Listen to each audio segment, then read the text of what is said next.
The first 2 weeks of July is usually known as Naidoc Week. It is an annual national celebration of history, culture and achievements of Australia's Indigenous peoples. But due to the pandemic, official celebrations have been postponed to November. Joining us now to discuss the significance of Naidoc is playwright and artistic director Welsey Enoch. Welsey, it's great to have you in this morning. Thanks for having me. See you. So we usually be talking about Naidoc this week, and this is, I understand, the first time it's officially been delayed in its history. What are we missing this week? Well, I mean, my social media feed is full of it. You know, there are dinners, there are large events, outdoor events like in the park, carnivals, sporting events, cultural events, and in many ways, it's the great celebration of Aboriginal and Torres Strait Islander culture, where we're used to the idea of protests, the idea of representing ourselves in a political environment. Naidoc is very much about a shared cultural experience for all Australians to celebrate our Aboriginal and Torres Strait Islander history. And this delay it's interesting because there are still events happening. It's not like it's over, but the public-facing side of Naidoc has just been put back. And just to take a little bit of history, because people say, oh, well, all of this is just recent. In fact, some of the first events which became Naidoc went back to the 1920s, 1938.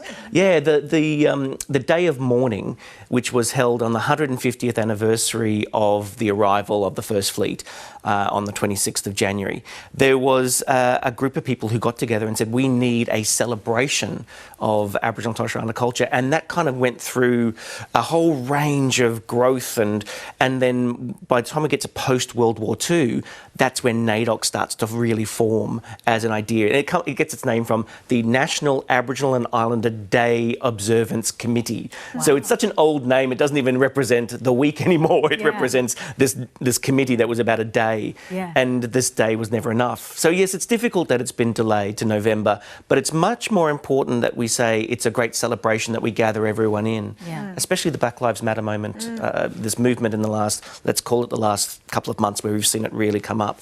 That the community, Aboriginal community, but also the broader community, need a more opportunity to celebrate, I think, who we are. Well, there are more positive stories, right? It's a lot of the times people tend to think, and it is the general Australia tends to think, that when we think of Indigenous issues, it's very negative, it's quite heavy, it's difficult to get through, it's very complex. But this celebration is a celebration of culture, of history. It's very positive, isn't it? And agreed. It's something that we need now. Well, more than ever. And I think that there's also a sense of the Aboriginal and Torres Strait Islander experience, cultural knowledge, land management. I mean, we were talking about a lot of Indigenous knowledges during the bushfire season and saying, how do we look at cultural burning? How do we pass on Indigenous experiences on this landscape so we can all grow and live together here? So there's very positive messages all the way through, but sometimes we get caught in the kind of closing the gap or Black Lives Matter, incarceration, and they're very important issues, don't get me wrong, but they're often just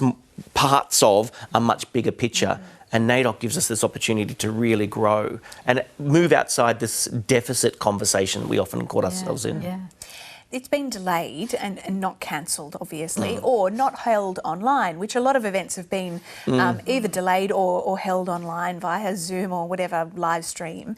What's the importance of delaying Naidoc Week so these events can be held in person?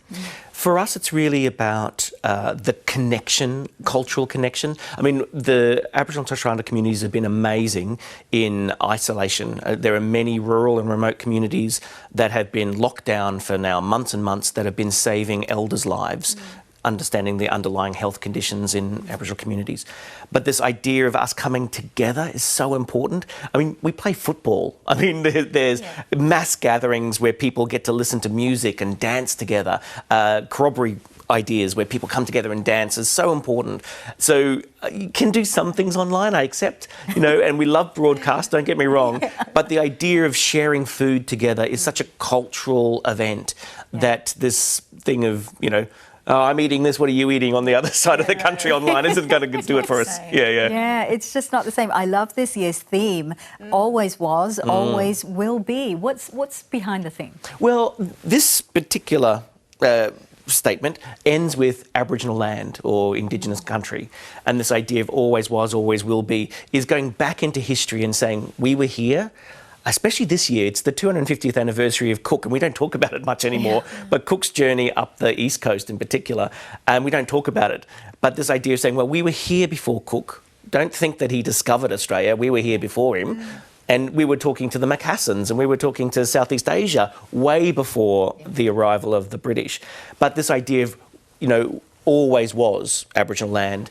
And this notion too that you cannot erase us from history. Even if we marry in and our skin becomes paler, or our cultural experiences are more urban than rural, or our languages might be under threat, we will still be Aboriginal people in this country. And so we will always be here to understand our heritage and where we come from. And we're here to share it. And I think that's the biggest message of Naidoc. We are here to share this knowledge and experience of this country, and to invite so many more people into an Indigenous experience of what this country really means. That's fantastic. Welsey, we're going to have to leave it there. Oh, but thank you so much for coming in and explaining it to us. And we look forward to November when Naidoc... Yes, let's celebrate in November. Exactly. Thank you very much. Welsey Enoch, thank you.